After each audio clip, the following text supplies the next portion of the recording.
Fala jovem, Ricardo aqui, bem-vindo a mais um vídeo. Se você gostar, segue, compartilha, envie para mais pessoas e seja uma carta viva. Hoje nós vamos falar sobre a Páscoa. E você, sabe o que significa Páscoa? Você realmente entende o que é a Páscoa? Bom, para que a gente possa entender sobre o que é a Páscoa, a gente precisa voltar lá no início, para que a gente possa entender todo o contexto. A palavra do Senhor, lá em Gênesis, ela nos diz, no primeiro capítulo, no primeiro versículo, o seguinte: e no princípio criou Deus os céus e a terra. E aí vai o primeiro dia, o segundo dia, o terceiro dia e assim por diante, até que Deus, após ter feito toda a criação através da sua palavra, ele decide criar o homem. E Deus diz: façamos o homem à nossa imagem e semelhança. Quando Deus faz o homem, ele dá apenas uma ordem para o ser humano, que dentre todas as suas criações, que o homem poderia cuidar, poderia se alimentar, ele tinha apenas uma que ele não poderia tocar, que era a árvore do conhecimento do bem e do mal. Então Deus deu essa ordem para Adão.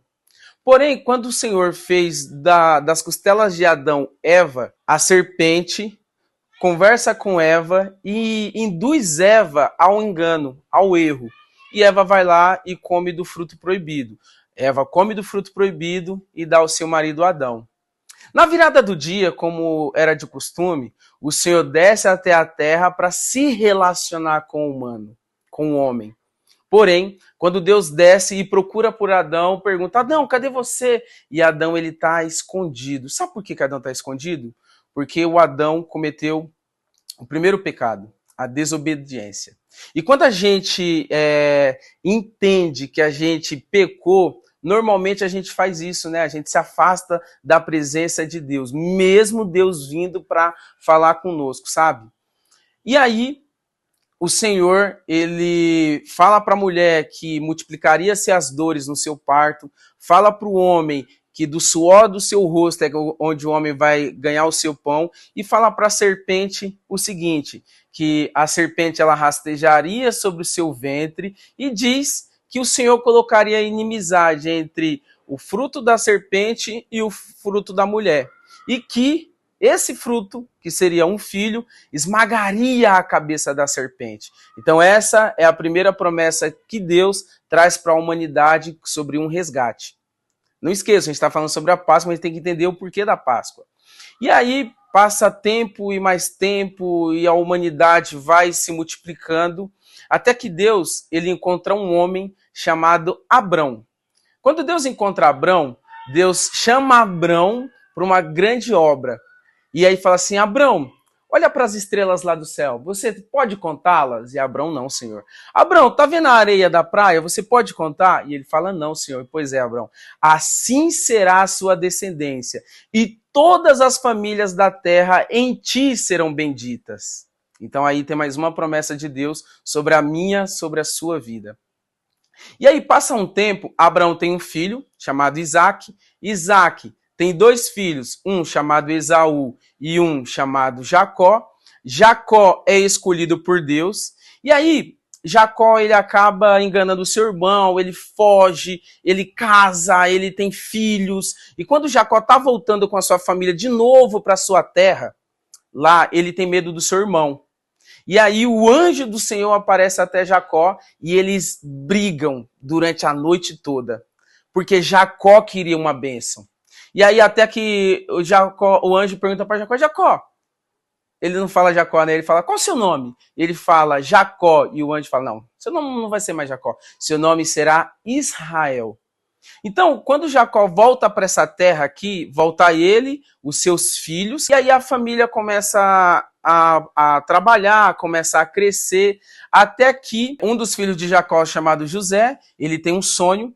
Nesse sonho, ele conta para os seus irmãos, e os seus irmãos ficam com muita inveja de José. E aí, uns pensam em matá-lo, outros pensam em vender, e vendem ele para uma terra estranha, para um povo estranho. E José, ele vai parar lá no Egito. Acho que essa história você já deve conhecer.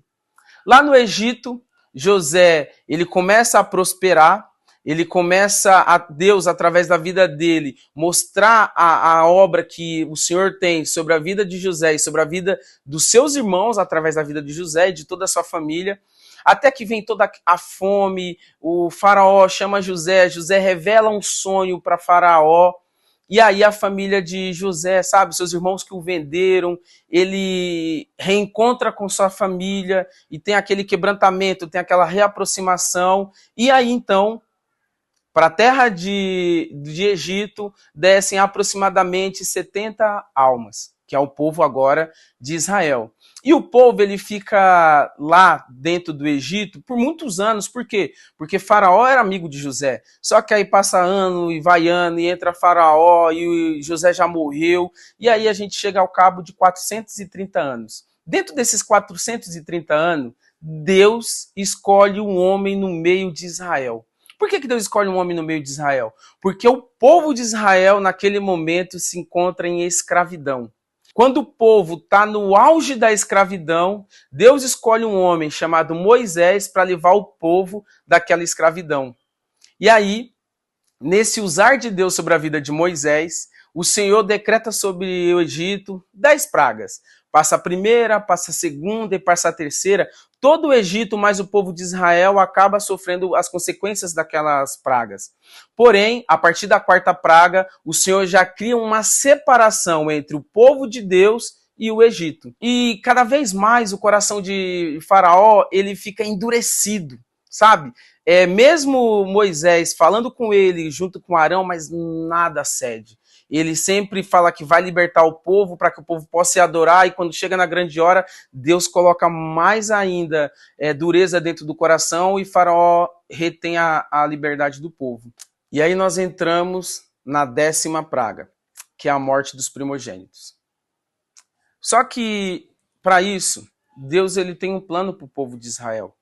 Deus ele institui Moisés, que naquele período onde o anjo da morte passaria, que ele pegasse um cordeiro, sacrificasse aquele cordeiro, e o sangue do cordeiro fosse posto nos umbrais da porta, tanto na parte de cima, quanto nas laterais. E aquele símbolo, aquele sangue, quando o anjo da morte passasse, ele saberia que ali era uma casa que ele não poderia entrar. E aí ele passava por aquela casa. Então, Páscoa, a palavra Páscoa significa passagem, aonde o anjo passou por cima daquela casa, sabe? Só que a Páscoa, ela vai muito além só do sentido da passagem. Por quê? O povo de Israel, enquanto ele estava no Egito, ele estava, sabe, cativo, ele estava sendo escravizado. Então, quando a gente olha para as nossas vidas no dia de hoje, olha para a Páscoa lá do passado, a Páscoa ela simboliza esse período da saída da escravidão para uma terra prometida.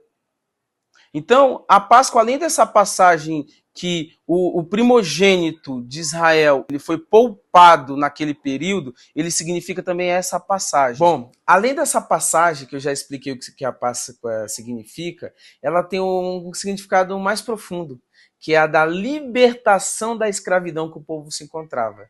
Então, sabe, eu não sei no que você tem ficado preso, eu não sei no que você tem buscado libertação, mas Deus sabe de todas as coisas. E Ele quer ter a mesma coisa que o Senhor fez na Páscoa dos israelitas, de ter libertado eles daquela escravidão, do sofrimento. Ele também quer te libertar. Ele também quer tirar você dessa situação que você se encontra. Então, até o próximo vídeo e até a próxima parte.